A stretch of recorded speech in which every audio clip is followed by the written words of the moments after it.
I'm sorry I can't be with you. It always frustrates me. This is the third UKNOF meeting that I've not been able to make it to, and the only time that I can't make it to UKNOF meetings is beyond my control. This certainly beats the US immigration authorities. Okay, we have 15 minutes, so I'm going to try and keep it brief. So yeah, we've been doing this for 5 years. Our own little bit of internet history. UKNOF 1 took place on 25th of May. We've done 16 meetings since then.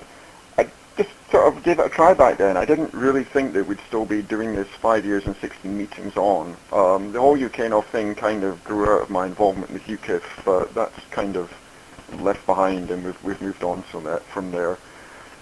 Typically, the meetings we've had between 40 and 100 attendees. Today we have 64 in person, 59 via webcast.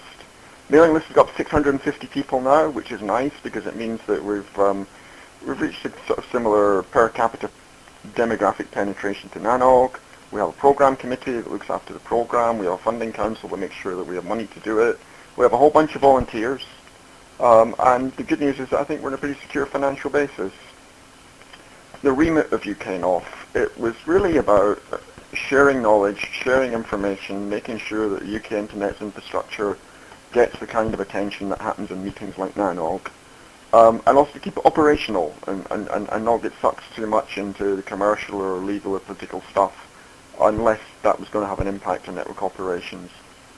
I like to summarize UKNOF activities as distribution of clue. And really, it's pretty much entirely about the meetings. We try and keep the meetings as interesting, relevant, stimulating as possible so that the people who have got the clue and the best practices and the experiences and war stories to tell can share that with others. One of the things that I've found quite fun about UKNOF is that it's wider ranging. The remit isn't so specific.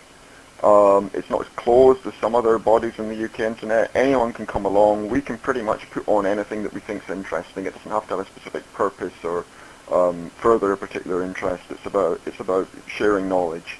Another thing that we've been really good to be able to do is to bring world-class international speakers to a UK audience. I know that there's a lot of people who work in the UK industry who don't clock up the air miles like some people in this industry, and it's great to be able to bring the speakers to them, even if it's only electronically this time round.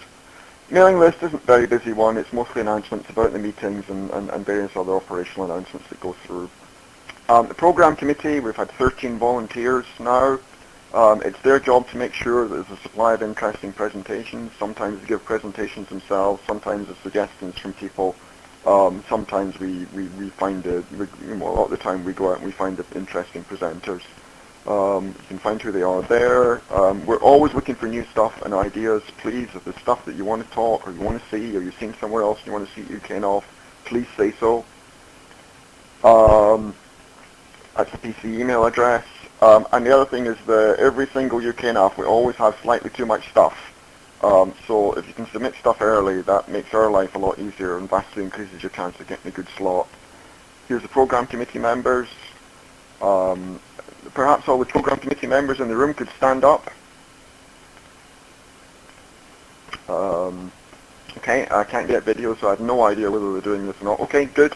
And I'd really like to thank all the PC members. I think we've built up a team that's both diverse and can be relied on to make things happen, and it's a pleasure to work with them all.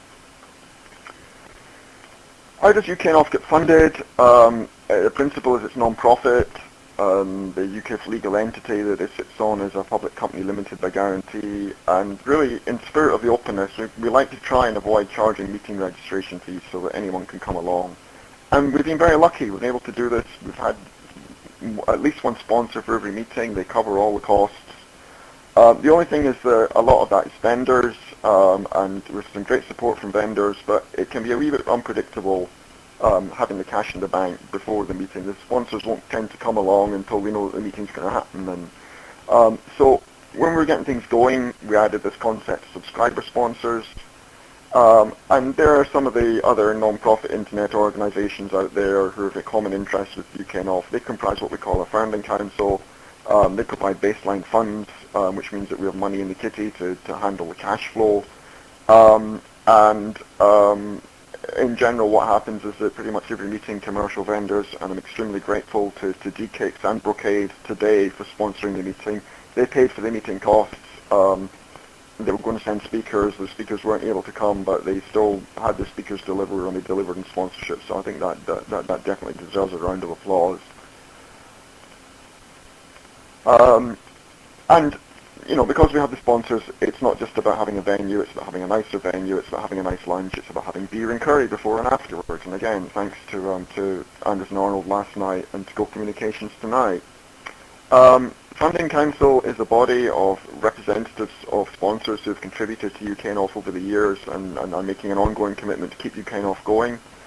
What I'm pleased to say is that we made enough money from vendor sponsorship in 2009 that we didn't actually need to go to the Funding Council to ask for any underwriting this year. We're in reasonably good shape. And obviously the Funding Council, the people who make sure that UKNOF is doing what it should and it's not going astray.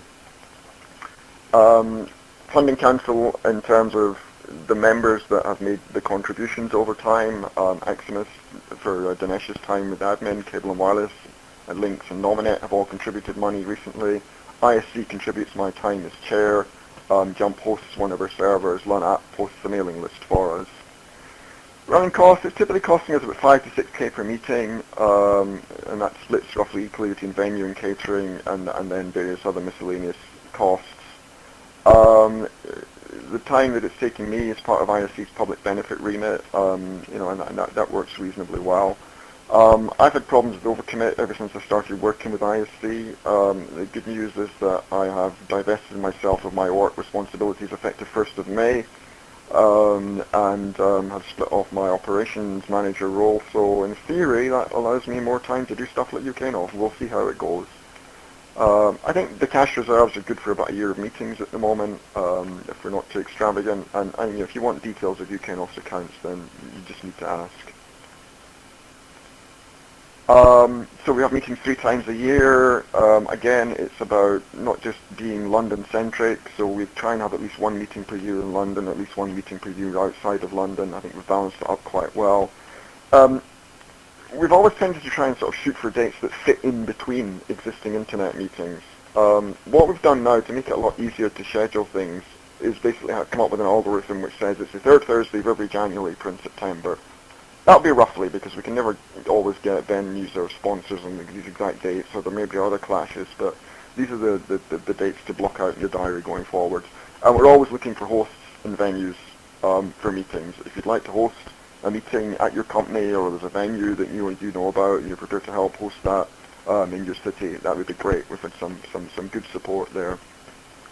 Here's meeting history. Again, you can see there's a spread of 3 meetings a year on roughly the same months, and we've had a good mixture of places around the country. Did a quick graph of meeting registration. It's not actually your classic hockey stick up to the right.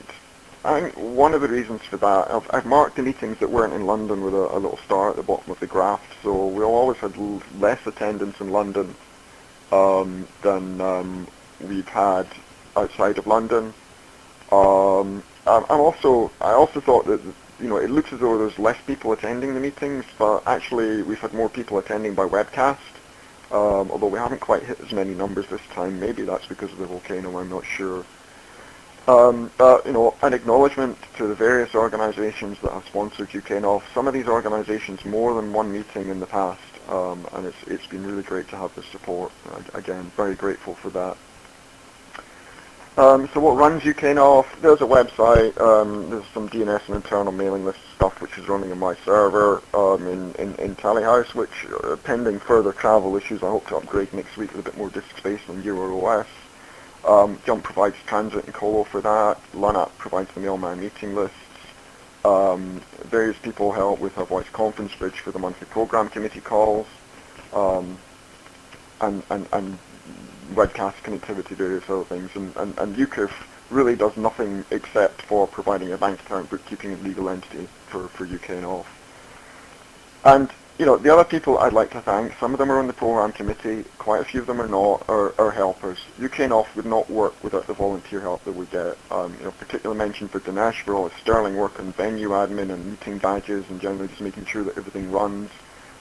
Whenever we have connectivity that works at a meeting, Andy and Will are always involved to some degree. Ivan runs the PGP signing sessions. Steve provides our program committee VoIP bridge. Brandon and Tom do all the front end and back end stuff for the webcast, and sitting here in Ohio, it's been great just to see how well the webcast has gone, particularly given the difficult circumstances.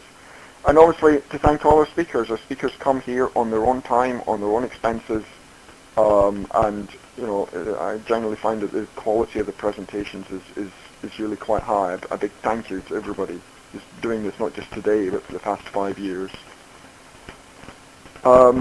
One thing I'll just mention briefly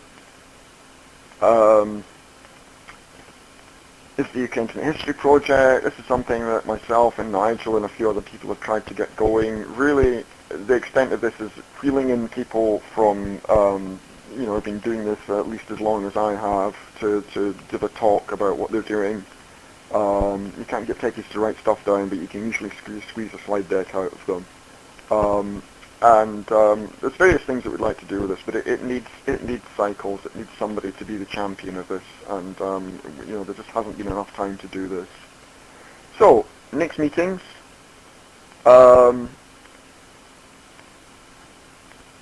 UKNOF 17. I'm really pleased that this is going to be in Edinburgh. It's going to be our first meeting in Scotland. Edinburgh is where I grew up, so really looking forward to that one. It'll be on the 7th of September.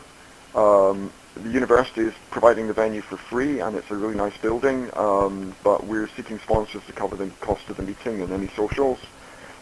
We have dates for 18 and 19 next year, and obviously, as far as these are concerned, venue host sponsors are all open books, so we're well open to proposals there. And there's the contact details. I seem to have finished with 4 minutes to spare, so I don't think there are any questions, but I'll be happy to take any. There's a question from Neil actually in the room. I don't know how this will work over the webcast. Keith, are you watching the webcast? Count to 10 like thunder.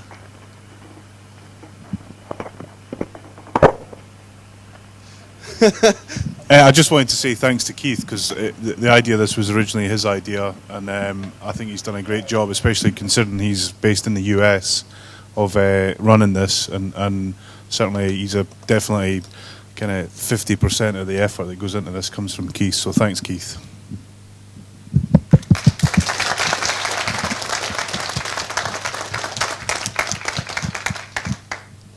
I'm not sure Keith is still on the line, so I think we're going to wrap up for the social now. Yeah.